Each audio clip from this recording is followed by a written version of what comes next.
So today I am going to be trying my hand at oil painting, and it's a task that I feel a little bit intimidated by because art for me is never ever relaxing. It's more like running a marathon. Like I have a goal in mind, and I feel like it takes me a lot of energy and focus to like really execute and like meet my goals. But I watched a masterclass video and I'm feeling like I have skills now that I want to like put in place. On its way. Kind of for the first time, actual fear of that it what might actually be on its way to a close. So it's about 3 hours later and I've shot this intro. I think this is like the 7th time, but my camera died twice and then my microphone died. So we had a little bit of a rough start getting into the sketching process. Also, my cold brew dumped all over the floor. It was about a 32-ounce cold brew. And now thinking about it, I don't know if a 32-ounce cold brew was the best way to start my super relaxing painting day.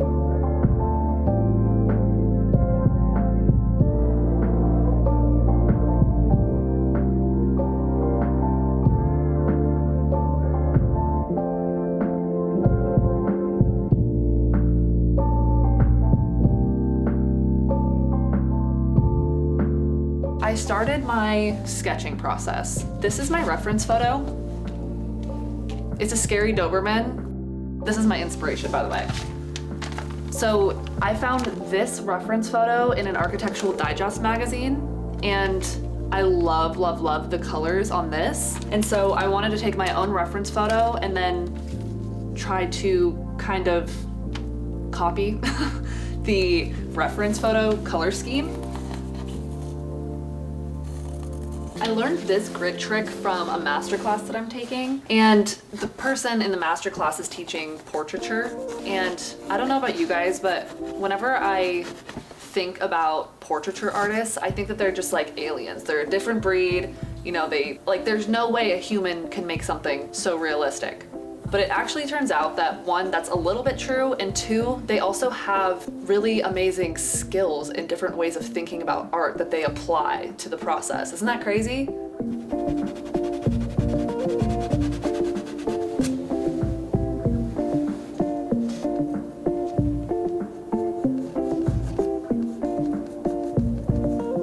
So this is where I think I'm gonna end it with the sketch, mostly because I'm getting bored of sketching. So I want to break into the cheap oil paints that probably won't work super well.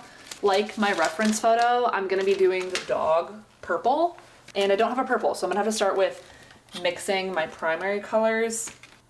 I think I want to do the darkest values first. So I'll start with a really dark purple and then work my way down to my lighter values.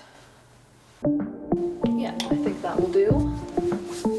For someone who has so much art supply, you'd think that I'd have at least like 1 or 2 brushes that are in good condition, but all of these are like so beat to shit. But look at what I found. I feel like this is like such a treasure. This tiny brush that's in perfect condition because I've never used it, with the tag still on. I do not know how I've missed this. Now I think that we just go for it.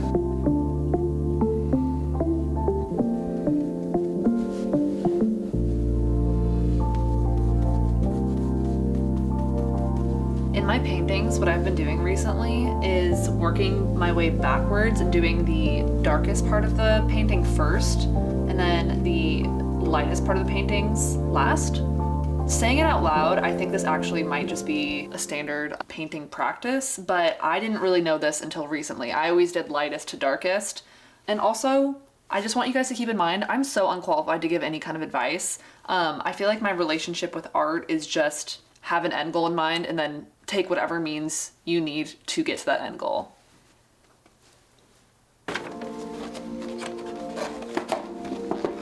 Oh.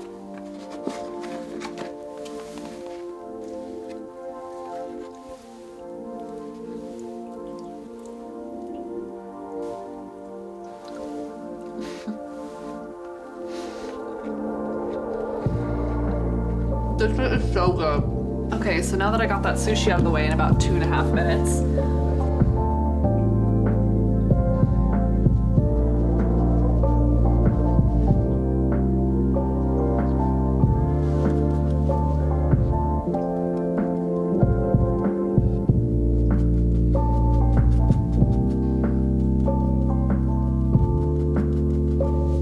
I really don't know how to move past this streaky look right here, especially like in the mouth area. I don't know if that just means adding more pigment or if I'm just stuck with this.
I'm not sure I want to do anything. I'm kind of into laying low.